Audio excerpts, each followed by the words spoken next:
Bro, why did it turn off halfway through, bro?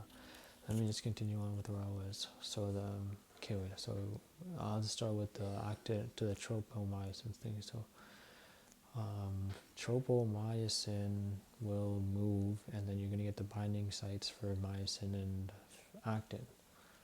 Now the myosin and actin can bind, they bind. So how do they bind? Well, myosin has ADP, which is ready to bind. So myosin is going to bind to ATP, and then you're going to go through like the power phase or something, the power flick.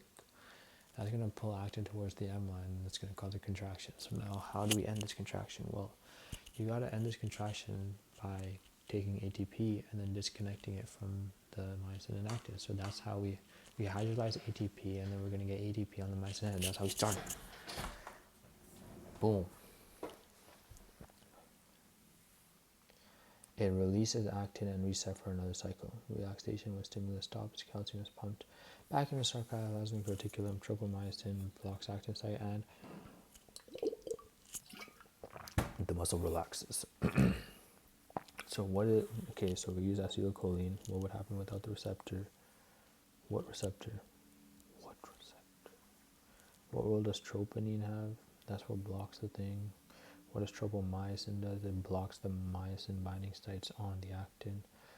Wait, bro, I'm genuinely about to like tweak. So myosin has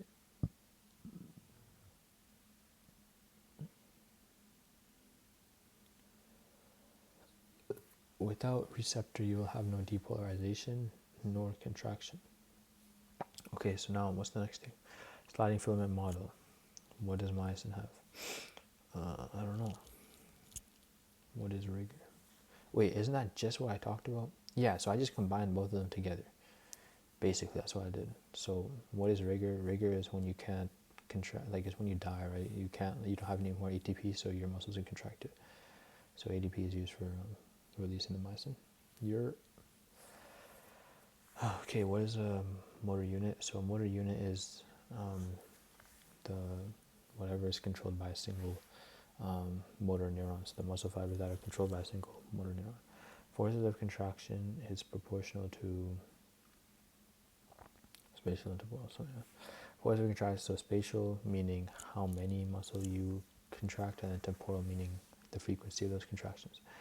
The more force you need, the more cells, more muscle fibers, the more motor units you'll recruit, right?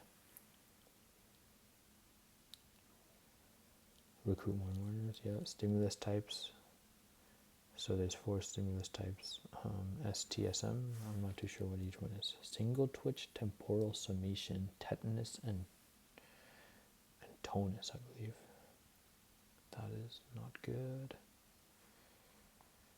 So 4 types of muscle responses. So first one's going to be simple or single. Wait, low-key, let me just make sure this is the right slide. Yo, this is genuine geek, bro. Oh, types of stimuli. So we're going to have sub-threshold, threshold, sub-maximal, and maximal. So sub-threshold is just below the threshold, so it's like nothing happens. Threshold is the minimum amount needed just to like cause a stimulus. Then sub-maximal is just below the maximum, and then maximal is just, you're stimulating everything, like you're going like crazy, like you're pushing to the max. Say word. So yeah. So now there's 4 types of muscle responses. There's simple twitch, temporal, summation, tetanus, and tonus. 3 stages of simple. You're going to have the latent period, which is the delay from thinking about it to actually doing it. Then you're going to have the contraction period, which is when you contract, and then you're going to have the recovery period. So between that, you're going to have like actual recovery period, and then you're going to have like an actual refractory, and then you're going to have something else. I don't remember. So yeah, so there's 3 stages. Yeah, so now temporal summation is like you're gonna have rest in between, but you're gonna keep on flexing, and it'll just keep on adding. Like the forces will just add up. Then you're gonna have tetanus, which is just constant pushing. You know what I'm saying? Like constant force. That's the main difference. Temporal, you have some rest, but tetanus, you're completely like you're no rest. How is this possible?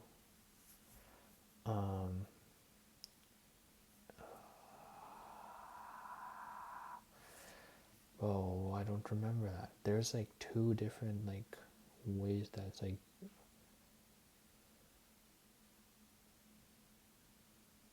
How is tetanus possible?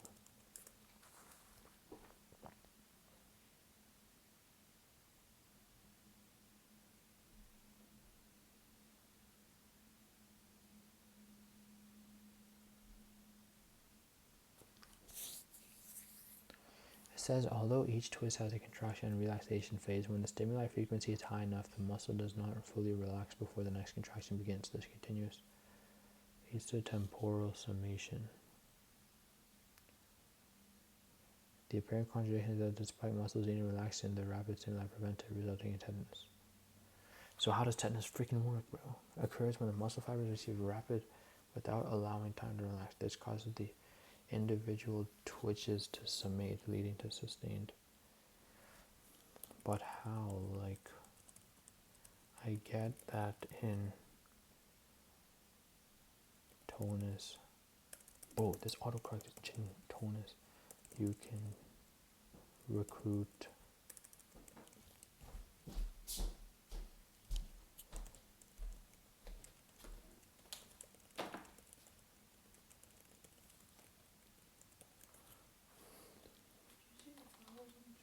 no.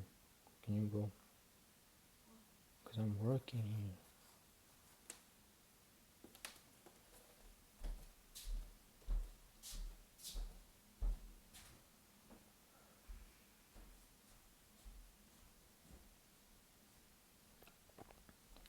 Dude, this doesn't make sense, bro.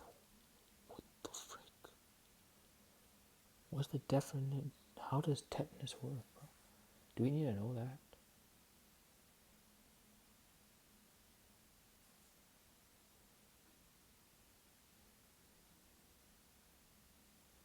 High frequency of stimulation. So basically, you're just saying that because it's high frequency, you just overcome the nature of things. So you're never fully reabsorbed, so you're going to stay contracted. What is an example of tetanus?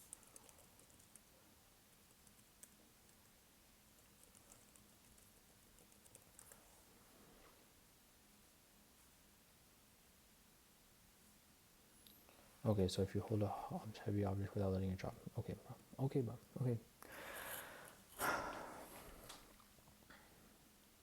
I really want to know how this is possible. It's in the video. I'm going to watch it. What is tonus? Tonus is constant, like, partial contraction. So it's like 50%. So what is it? How do you do this? It's like posture. So how is it possible you switch between which ones you use?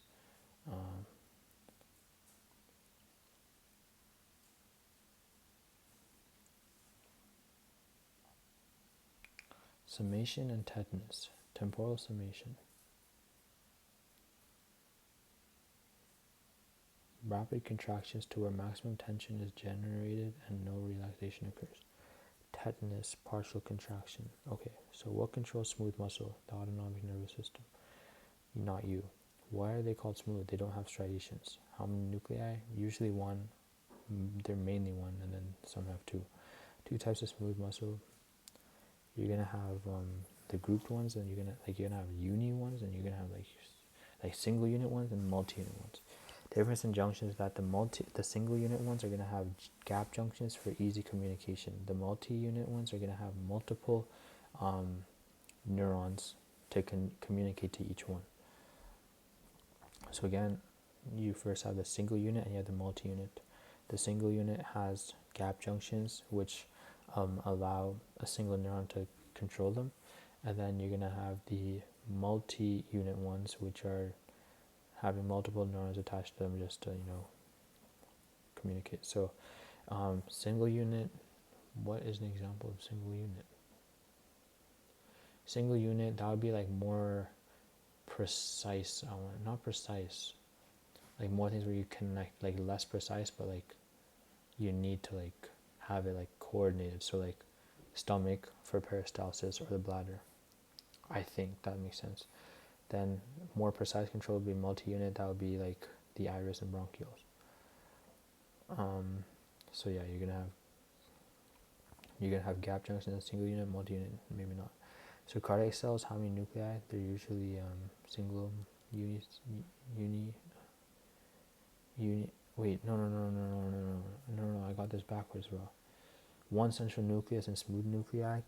Smooth muscle, and then cardiac. You're gonna have one or two.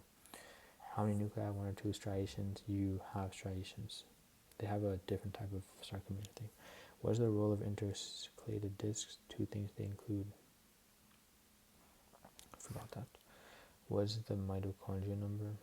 I want to say pretty high because they always need a constant supply of glucose. How is it unlike skeletal muscle?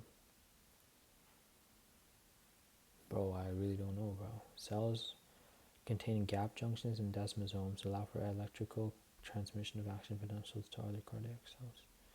Branched fibers, a lot of mitochondria, not connected to bone. Oh, it's just not connected to the bone. Lots of mitochondria. Okay, so what are striated? The cardiac and skeletal nucleus number, you're going to have multi, then singular for the other ones. Control of it, voluntary, involuntary, when neurons. So you're going to have somatic and then autonomic. So before I move on, okay, the role of intercalated discs, they have desmosomes and they have gap junctions. Those allow them to be connected to other cardiac cells to have more better movements together, coordinated. So yeah.